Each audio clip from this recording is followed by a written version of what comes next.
নমস্কার বন্ধুরা, আমি আবার একটা রান্নার ভিডিও নিয়ে আপনাদের সামনে চলে এসেছি। তো প্রথমেই সবাইকে আপনাদের স্বাগত আমার চ্যানেলে। তো আজ আমি করে দেখাবো ছোলার ডালের ডালপুরি। তো প্রথমে আমি ছোলার ডালটাকে জল দিয়ে ভালো করে ধুয়ে নিলাম 2-3 বার। তারপরে প্রেসার কুকারে ওটাকে দিয়ে দিলাম। প্রেসার কুকারে মোটামুটি 5 থেকে 6টা সিটি লাগবে এটা সেদ্ধ হতে। তো জল দিয়ে একটু লবণ দিয়ে আমি এটাকে সিদ্ধ হতে বসিয়ে দেবো।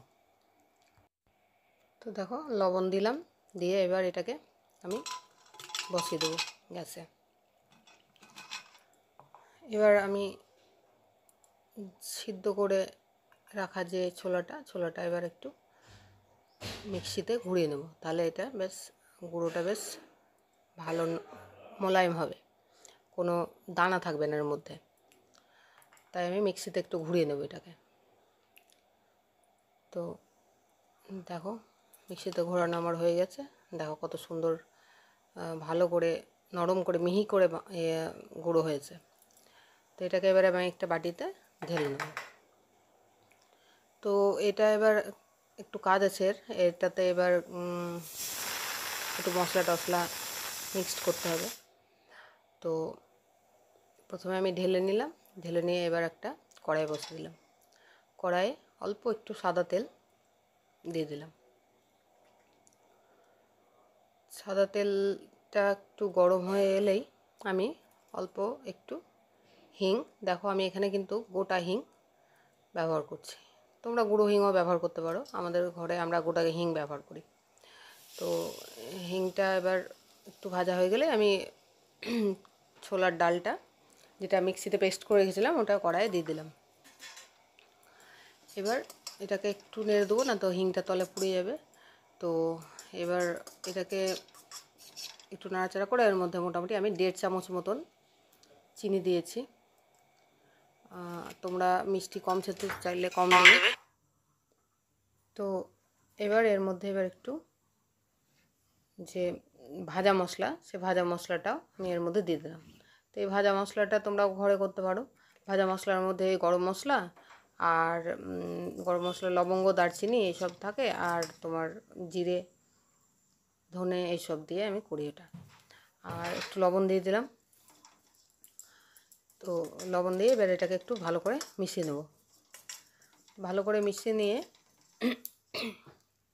এটাকে আমি একটা জায়গায় ঢেলে নেব, নিয়ে কিছুক্ষণ এটাকে রেখে দেবো ঠান্ডা করার জন্য। কারণ ঠান্ডা না হলে এটা পুরটা ভরা যাবে না। তো ঠান্ডা করার জন্য এটা আমি কিছুক্ষণ রেখে দেবো। এবার দেখো একটু হাতে করে ভেঙে নিলাম, কারণ গোটা গোটা হয়ে থাকলে কিন্তু ভালো পুরটা ভরা হবে না, তার জন্য। তো এটাকে এবারে কিছুক্ষণ আমি রেখে,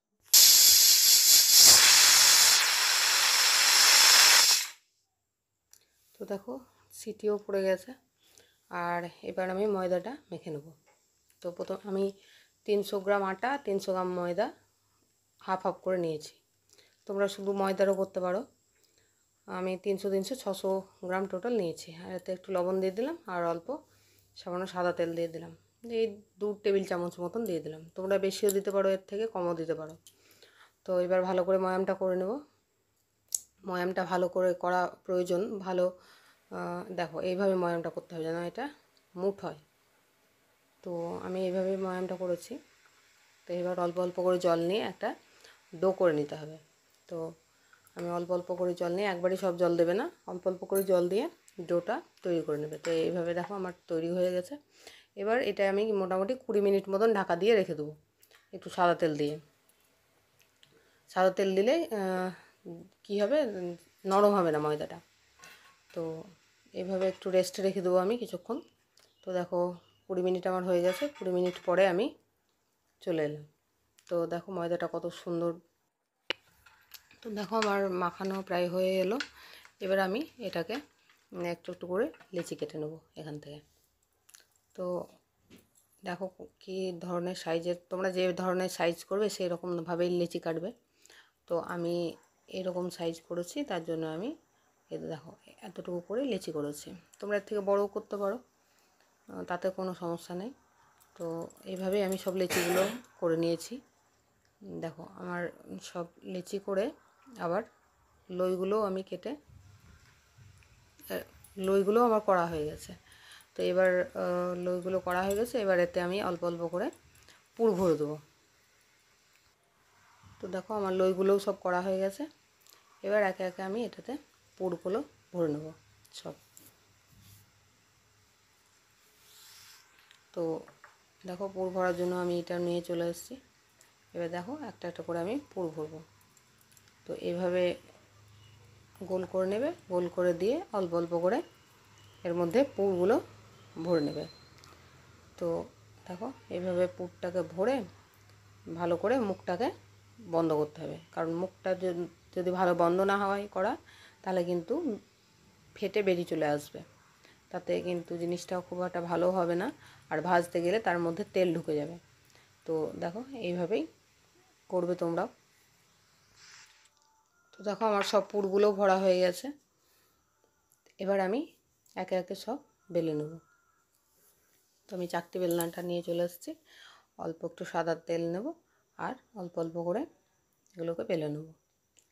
তো বেলতে হবে একটু সাবধানে যাতে বেরিয়ে না আসে, তো একটু সাবধানেই বেলে নেবে। তো দেখো এক এক করে আমি এভাবে সবগুলো বেলবো। আমি দুটো করে দেখিয়ে দিচ্ছি তোমাদেরকে, তারপর তোমরা এভাবে করবে, ঠিক আছে? তো তো দেখো এইভাবে আমি আর একটাও বেলে নিচ্ছি। তো এভাবেই তোমরা আস্তে আস্তে হালকা হাতে বেলে নেবে। আর আমার ছেলে খুব বায়না করছিল, তাই আমি এটা কিন্তু বানিয়েছি। তোমরাও কিন্তু দোকানে কিনে খাবে কেন, এরকম সুন্দর যদি বাড়িতেই বানাতে পারি তো আমরা। তো দেখো আমার সব বেলা হয়ে গেছে, আর আমি আজকে সর্ষের তেলেই কিন্তু আজকে ভেজেছি। আমার মনে হচ্ছিলো সর্ষের তেলে ভাজা খেতে, আমরা তো সাদা তেলে খাই, তো আজ আমি কিন্তু সর্ষের তেলেই ভেজেছি। তো দেখো সর্ষের তেলে খেতে খুব স্বাদ খুব ভালো হয়, কিন্তু রঙটা হয়তো একটু হলুদ হলুদ হয়, কিন্তু স্বাদটা কিন্তু খুব ভালো হয়। তো দেখো এইভাবেই কত সুন্দর ফুলে উঠেছে দেখো। তো এইভাবে একটু একটু করে নাড়াবে, তাহলে দেখবে এটা ফুলে উঠবে, খুব বেশি চাপবে না, তাহলে ফেটে যাবে জিনিসটা। তো অল্প অল্প করে নাড়াবে, তাহলে কিন্তু বেশ ভালো করে ফুলে উঠবে। দেখতে হলুদ হলুদ হয়েছিল, কিন্তু খেতে অপূর্ব স্বাদ হয়েছিল বন্ধুরা। তোমরা একবার সর্ষের তেলেও ভেজে করে খেয়ে দেখো, খুব টেস্টি হয় খেতে। তো দেখো এইভাবে আমি আর একটাও ভেজে নিলাম। তো বেশি চাপাচাপি করবে না, দেখো এই উল্টে দিতেই কত সুন্দর ফুলে উঠেছে। তো এইভাবেই আমিও সবগুলো এইভাবে ভেজে নিয়েছি।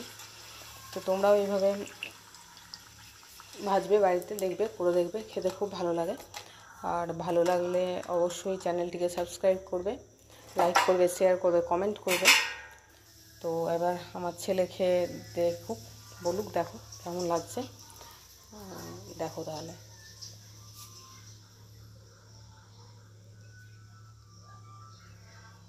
দেখো ওর মধ্যে কত সুন্দর পুর ভরা হয়েছে, দেখো পুরটা দেখো কত ভেতরে কত পুরটা আছে, দেখো একদম অনেকটা করে পুর ভরা আছে। দেখো এই দেখো ফুলে পড়ছে পুরগুলো, দেখো দেখো খেয়ে কি বলছে দেখো আমার ছেলে।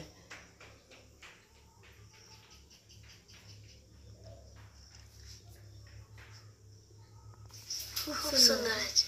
টাটা।